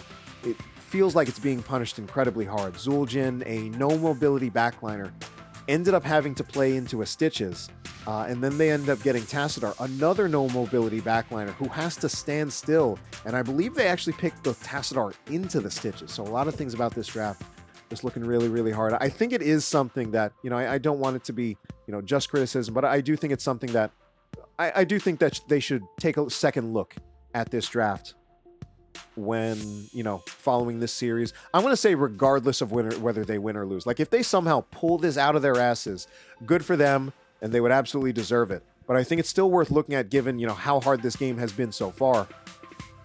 And we'll also see, if they do end up winning the game or not. It's certainly looking like all U.S. Army Esports here. So, we got time. We got time because I'm waiting for things. While I'm waiting for things, I'm going to show you off my new emote collection for this season of NGS. Here we go. Here it is. I've got 10 brand new emotes that I made for this season, starting off with the King Champ and the King Gasm. In my opinion, those are really all of you really just need those two. Those are all you really need. Of course, there's more. My subscriber tier, of course, starts with something that is literally just a mirror image of the first emote from the follower tier. So, the grift is real here. But I love these things. Spent a lot of time on them. Love how they came out. So feel free to use them. And if not, well, of course, that's just how things are. Can't force you. And I'm at a point where, what do I even talk about at this point? So U.S. Army Esports is a team that they're not just in HOT. So U.S. Army Esports apparently is some kind of organization. They do have teams like in multiple games. It does just seem, with the U.S. Army being, a rather big organization that covers a rather big geographic area and a rather large population. I was kind of surprised to find out that, they have like some, and I imagine it's just something that a couple people started, and probably a lot of people in the Army that are interested in gaming. It's just a nice way to blow off steam. Not that I know a goddamn thing about being in the Army or what it's like or what the demands for stress are. So, but I figure it must be pretty tough. And the 9 Avatara looking good, coming back after I don't know how many seasons, but they definitely have played in NGS before. And they're also I've seen other iterations of this team. So definitely for sure, in Season 13, I played in Div B, and I played against a team called the Fallen Lords, which was basically another iteration of the 9 Avatara. I played against Maharba. I'm pretty sure I played against Genghis Khan. I think I played against Shaybar. So back then it was Div B. They're in Div C now. And yeah, I even have... in one of my highlight reels, in one of my break screens, I even have a clip that is against them. So, not to brag about me, beating up on them, but I'm sure they would beat me now. I'm pretty washed. I don't play in NGS anymore. I am retired. I am now a washed-up player. Moved on to my true calling of being a caster. I've always been better at casting than I have been at actually playing the game, and then I try my hardest not to be too bad at the game either. So, apparently, Fracture restarted his computer. What I'm going to do, I'm going to risk it, because I've been waiting here hoping that they're going to start. I actually got to go to the bathroom, so I'm going to throw it to a break screen real quick and try to be real quick and hope that they ask for when I'm ready. It's going to be a risk, but it's worth it. I got to go.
And we're back into our game.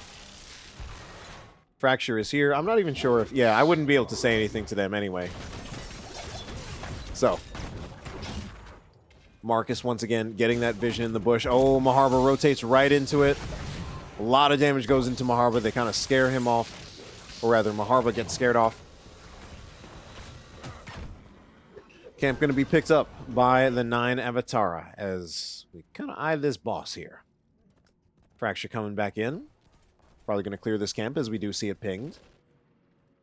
And Marcus, once again, using that true stealth right now. Getting the vision at a time when he is... Oh, okay. Bit of a miss there. Swing and a miss there. Does not dodge the follow-up Stormbolt, but is able to... I think he just... Yeah, he burned the Might of the Nerazim to get a second blink and get out of trouble.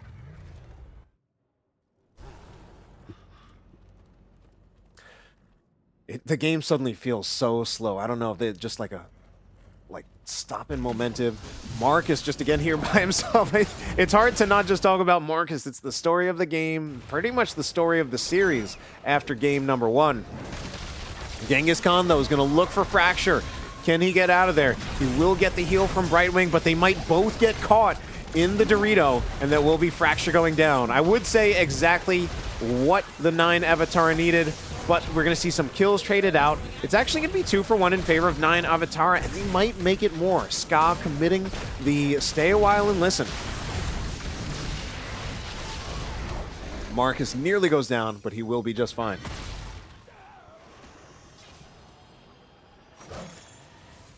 So this double kill is kind of just the best that the 9 Avatara have done so far. But what can they make of it? There's a part of me that feels like maybe they could have gotten some push top. Instead, they're working on the beacons. This is a Tassadar by himself. That really scares me when we're playing into a Zeratul. I feel like what's kind of rough here and kind of rough about this draft is I feel like there's not really a single hero except maybe Muradin who can ever afford to be by themselves on the side of the 9 Avatar. Not even Artanis can afford to be by himself. Just a raw phase shift. No, phase prism. Not even used in the Blade Dash. Does get the swap, but doesn't achieve too much. Genghis Khan all the way back in there. And yet another Gorge. This one going to pull out Fat Andy. Fat Andy is going to be looking for the Tazdingo trade, but isn't able to find any kills with it. Gecko still in there. Does manage to not get hit by the stun from Misha, but he's still just getting body blocked. They're just piling on him, and Sky is pulled in. Oh no. I think they make that another kill. That is going to probably be 4 with Marcus just chasing indefinitely. And with that, I don't think they tag the boss in time, but this is still just huge advantage for US Army Esports. Another 100% Zerg wave pushing in the bottom lane where most of the wall has already been taken down. And they've got all 5 members of their team. This is looking pretty convincing.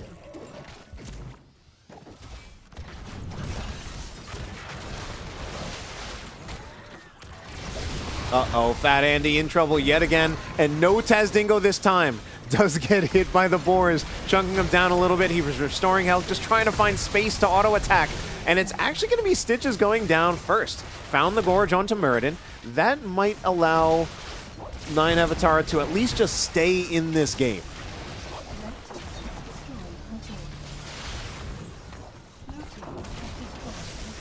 Might just kind of at least stem the bleeding. They will lose their bot key, but they have not lost their core.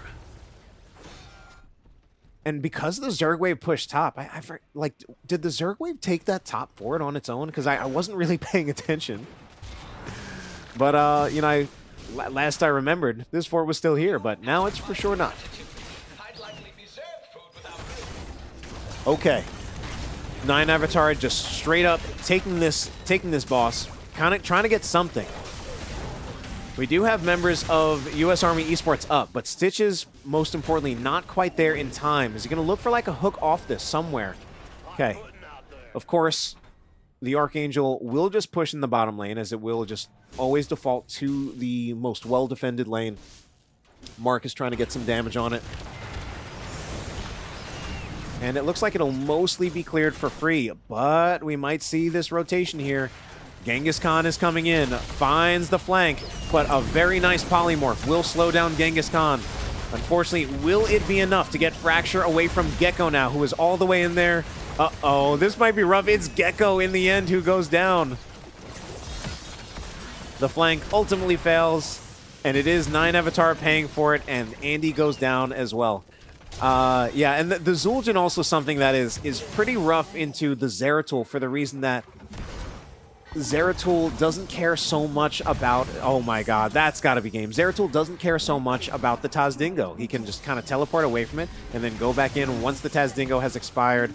My god, that is it. That's gotta be game... No, it's not gotta be. It is. That is game number 3 in favor of U.S. Army Esports, losing game 1 and coming back pretty strongly in this game. I mean, did a great job in game number 2 and then absolutely dominating in game number 3. Congratulations to them. They will go up winning their first series in NGS Season 16. Just kidding. It's now NGS Season 17. Congratulations to them.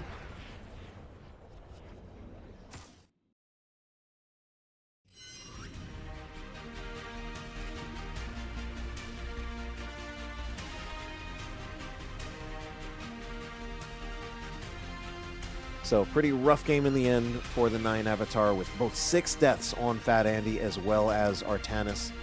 Fat Andy just finding himself getting hooked, having trouble having the space to auto-attack. Artanis finding himself getting rotated on, and although he's more tanky than Malthael, it's just not enough when you're on a hero that can't really get out and you're being rotated on by a Zeratul.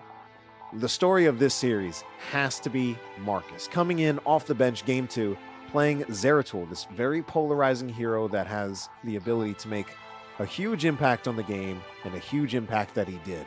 6 kills in this game. Obviously was great in game 2 as well. Didn't get to see the game go to level 20, which is not too unexpected for Braxis Holdout. And this time I'm actually really surprised with 9 Avatar did pick this map. And of course they picked the first map in the series, where in the first map in the series on Garden of Terror, they executed their pocket strat and it really felt like they had a plan. In this game 3, it didn't feel like as much that they had a plan. And it kind of just felt more that they were playing heroes that they felt comfortable with. And unfortunately, that wasn't enough against the draft of U.S. Army Esports. Again, high skill expression on heroes like that Vala, that Stitches, that Zeratul. Not to diminish the efforts of Rexar and Brightwing. They do contribute, but it is just kind of a feature of the characters that I mentioned, that they are very skill expressive characters that have very, very high impact when you play them very well. All right, so we've taken a look at our talents. I'm going to see if we can set up an interview pretty soon. Going to take a quick break while we set that up, so don't go anywhere. We'll be back soon, hopefully with an interview.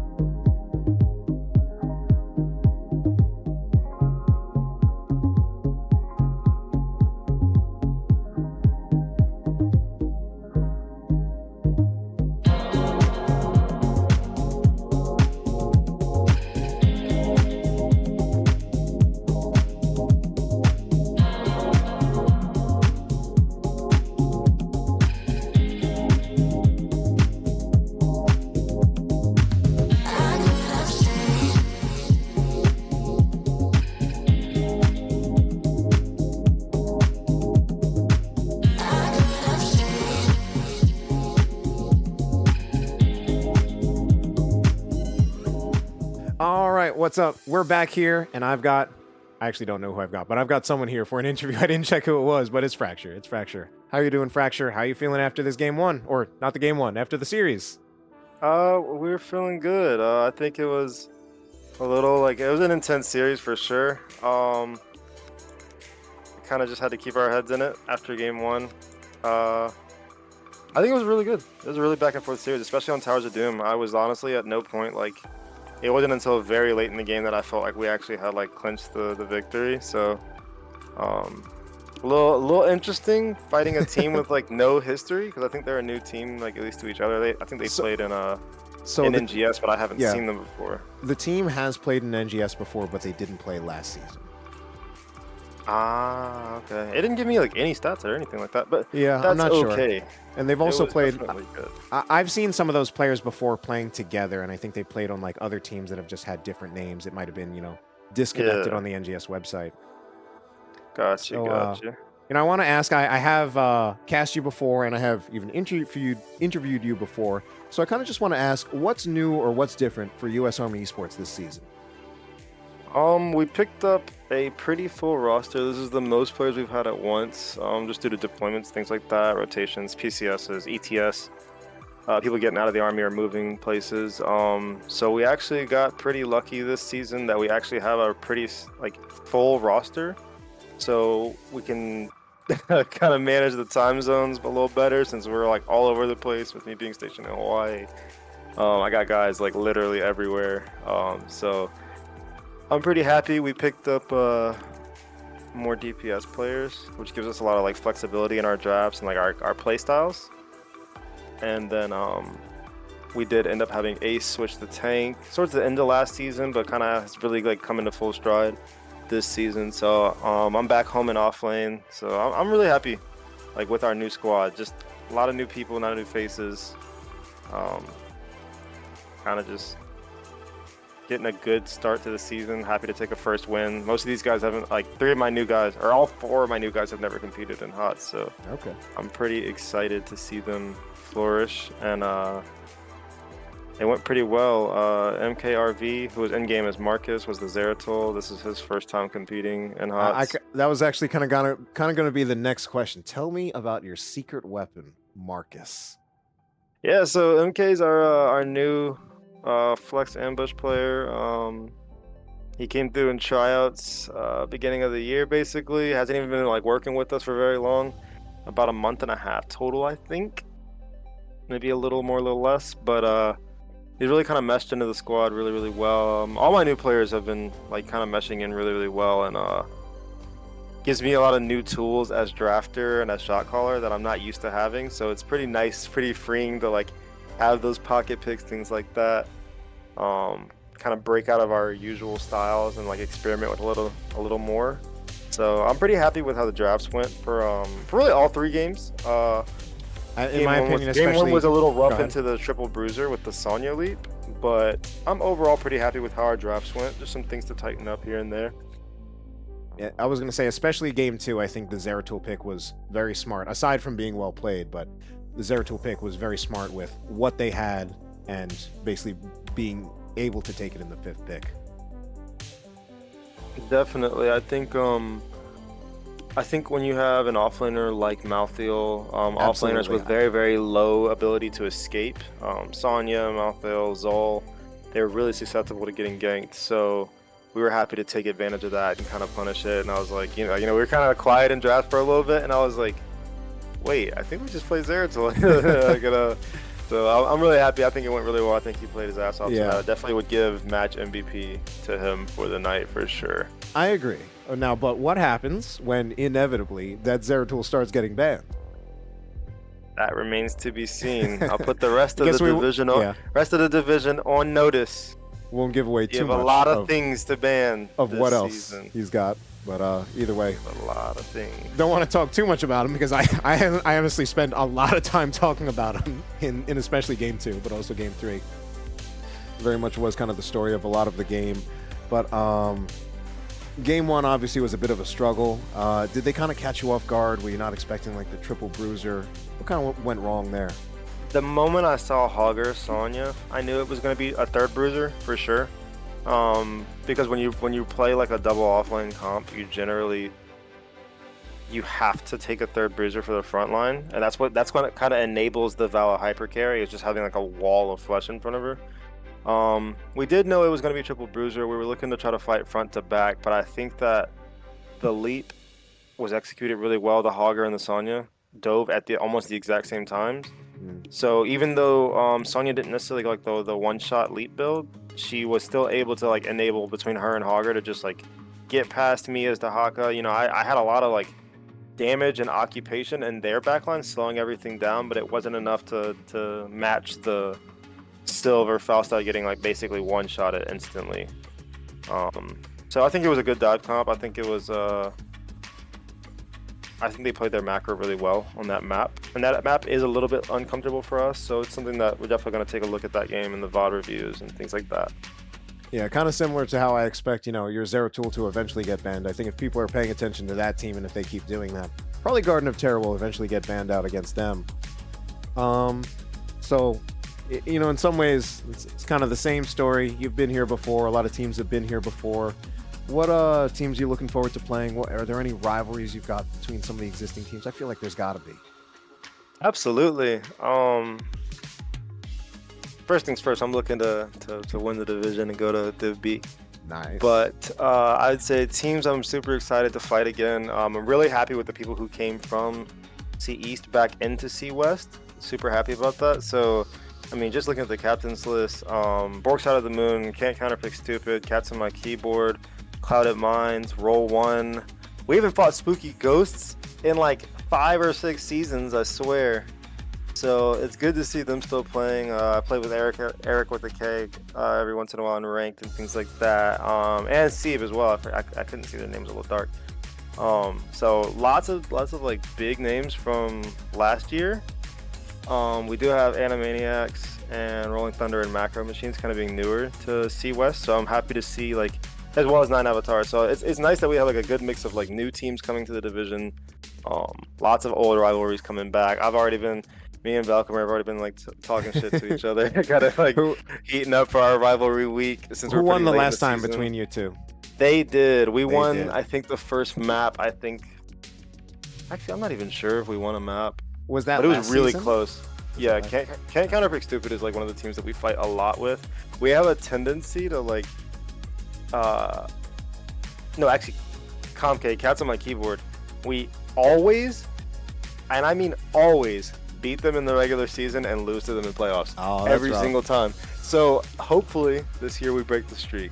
Nice. I was thinking, as you were talking about Can't Counterpick Stupid. I was on Can't Counterpick Stupid a couple seasons ago, and there was a time when I played against you guys, and Can't Counterpick Stupid lost to you that time, and it was a 2-1 where we kind of threw in core at the end, and then you kind of won on that.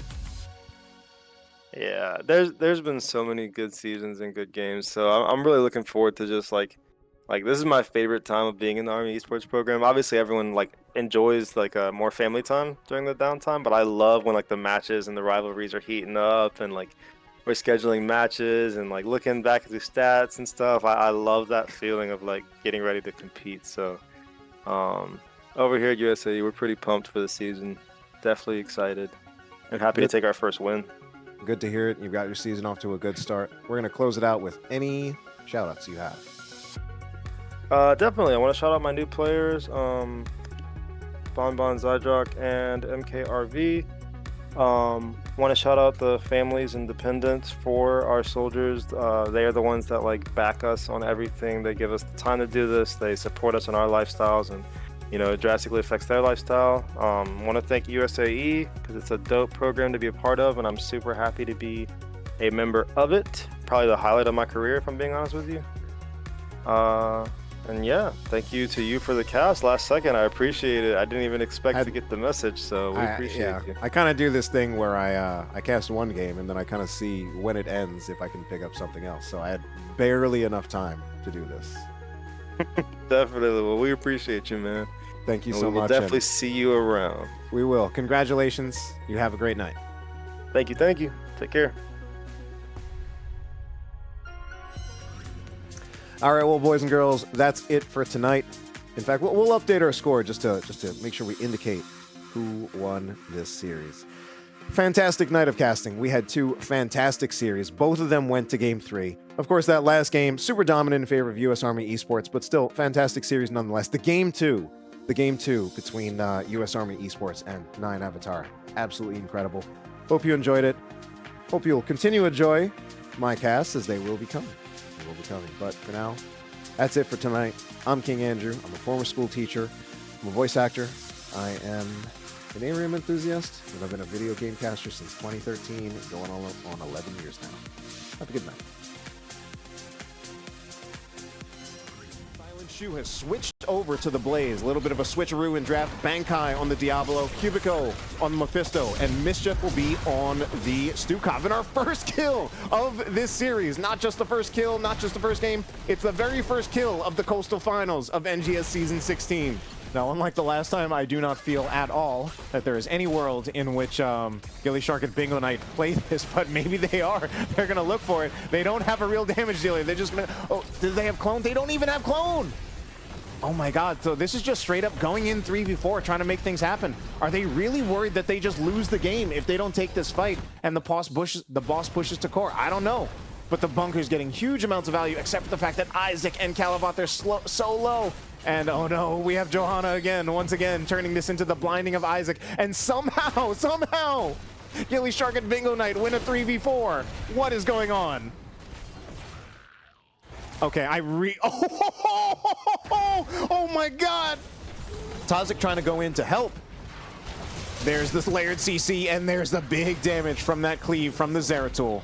After that layered CC from the Blessed Shield and the Dragon Arrow, oh my god, they're gonna make it 4 with that beautiful root by Sergeant Scoops. Man, Leanheart and Life DG just right next to each other, just sniffing each other out here. Leanheart smells it, and he knows that Life DG is here, or maybe he didn't, but now he does. He just checked. There's the taunt. No curse bullet yet, but either way, Life DG's life is getting hard, or maybe someone else's life is getting even harder is Willow, because that will be the first kill of the game going on to Greymane there.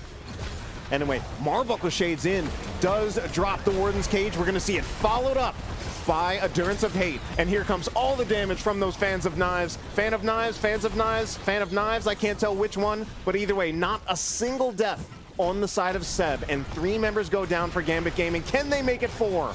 It is going to be 4. My god, what an engage there. That's going to be the cocoon, not the cocaine. That's something else entirely. Johanna still in the cocoon. By the time she finally gets out, she throws the Blessed Shield, but Rhaegar is already dead, and Blaze follows soon after. This Bruiser Cam actually looks like it's going to be cleared before the Web Weavers even come down. Reset City just looking to engage. Treywork is all the way in there, and he just gets gorged. I think that's just a kill. Yeah, that's definitely a kill on the ETC. Oh, Top Gun nearly going down from the Riptire, but ultimately not enough. But doesn't quite get the flip in time. And that we once again will see the effectiveness of that basic ability Unstoppable. But how is Pearl Simon going to do? Does manage to drop the trap to get out. But this time, Chelsea, it's not enough. And Chelsea will go down. It's going to be a trade, though. Maev goes down as well. Bankai's looking low. Gets in the bunker. Should be enough for him to get out. Cubico kind of left behind. Went back in the bunker again. I think that was a little bit of a misplay. And I think this should be a kill on Cubico. But will they find a trade onto Northern Touch? Cubico kind of just buying time. How does Cubico get out here? That is absolutely insane. I mean, definitely a misplay for him to even be in that position in the first place. Kind of stalls out the timing and somehow lives. Absolutely bizarre.